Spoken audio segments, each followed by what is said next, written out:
Bowl, it's going to be highly symbolic. It always is. And the last Super Bowl was no different.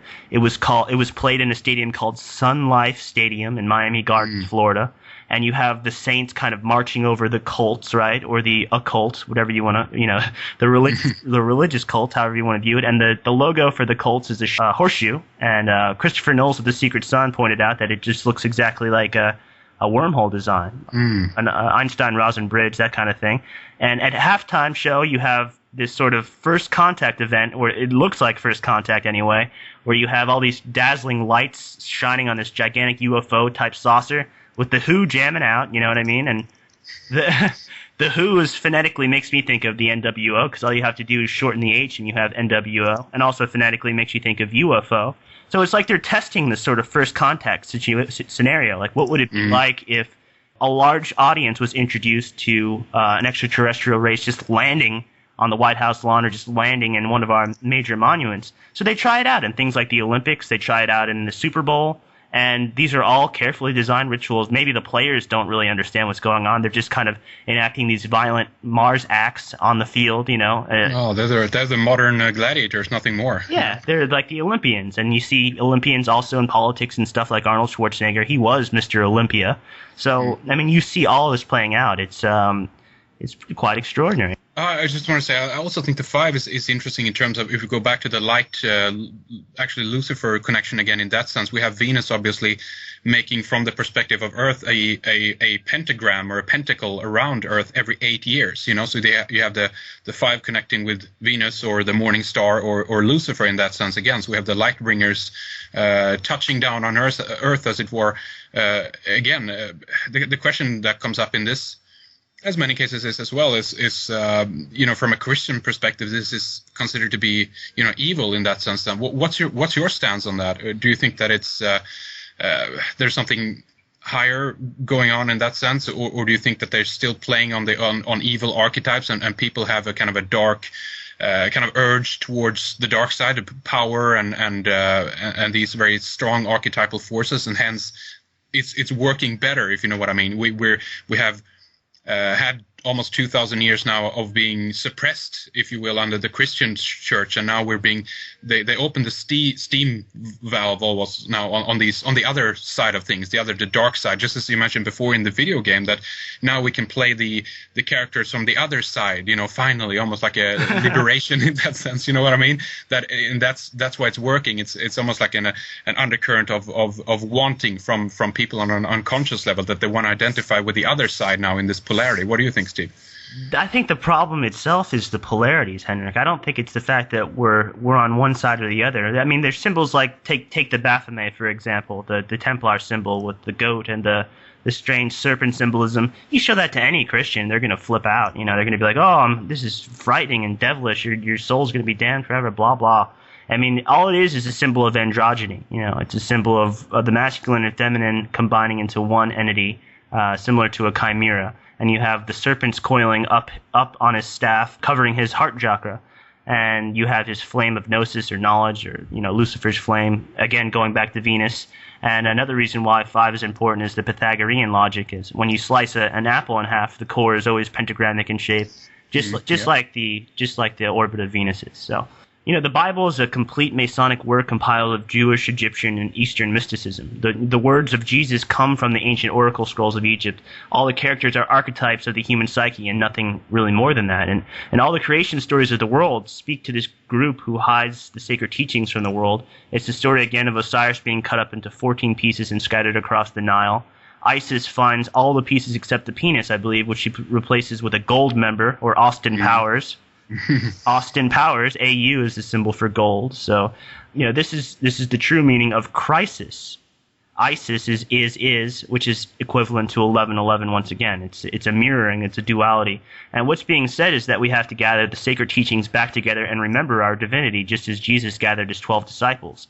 So Seth, or Satan, was the brother of Osiris who murdered the sacred teachings and scattered them to the wind. And the wind of air is the mind of the masses. And you see the cardinal points represented in things like the word news. Henrik, it's north, east, west, and south, Sure, yeah. It paints a little, lightning bolt in your mind when you envision the points connecting at the intricacies, or the connecting points. So the alphabet is the embodiment of divinity. The alphabet is God. This is why we have to be silent in libraries, because we are honoring speech. The library is a tomb of the God of the Word, so to speak. So in the beginning, there was Word. Now, what is Word? Pi, the double-edged sword. In the esoteric tradition, it is forbidden to utter this word, but only pass down the secrets of its power through symbol, because understanding the word enables one to transcend speech or duality completely. And I think that's where we're headed as a species. That's this sort of global village. That's what we're seeing in Avatar. Avatar is another power word with, by the way, Henrik, with the truncated pyramids being the 3 A's, as in Avatar, Abraxas, Fantasia, Atlanta, which is Atlanta is shorthand for Atlantis. And all of these contain the 3 A's, which have 5 connecting points once again, so they're pentagrammic in nature.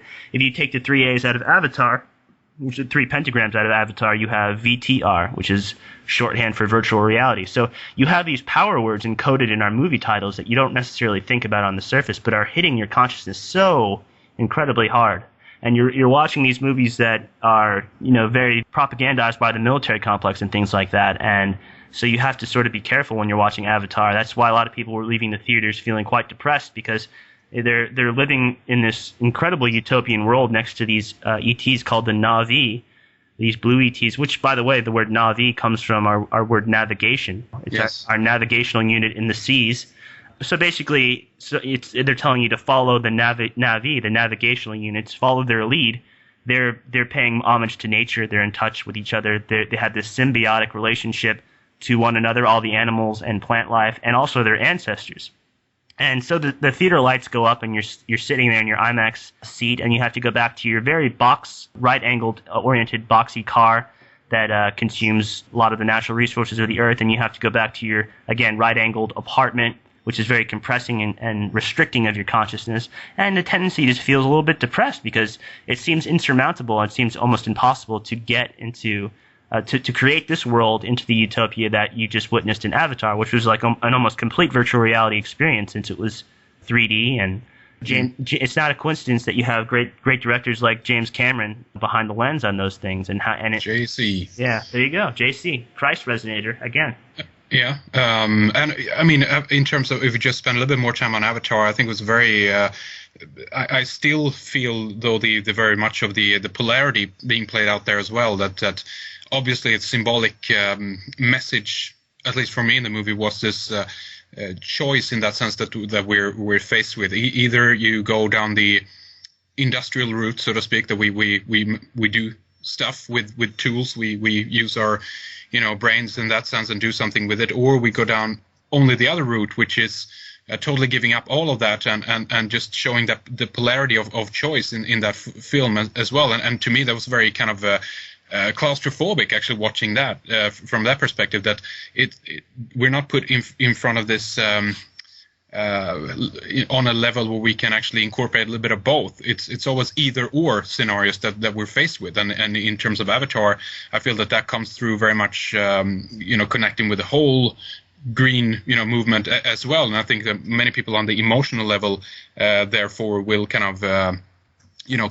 associate themselves or identify with the Na'vi in that sense. It's a very powerful movie. What do you think of the film otherwise, Steve? I think you summed it up pretty nicely. I think, again, it's this duality, this idea that we're separated, that we're separated into two genders, that there's light and dark, that we're constantly celebrating the dawn of the new day and the sun setting, and having to play on light and darkness, and trapped in a world of duality.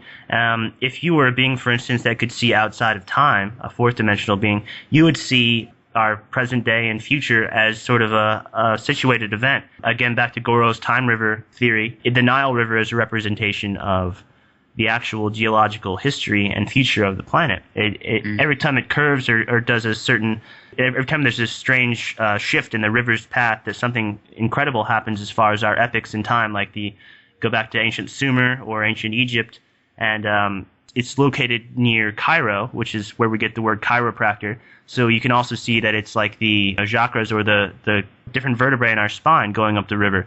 So we're bodily embodiments of things like these gigantic rivers that were supposedly dug by the gods or mapped to map out the future of the planet. And the Nile empties into the sea, I think, in around 2090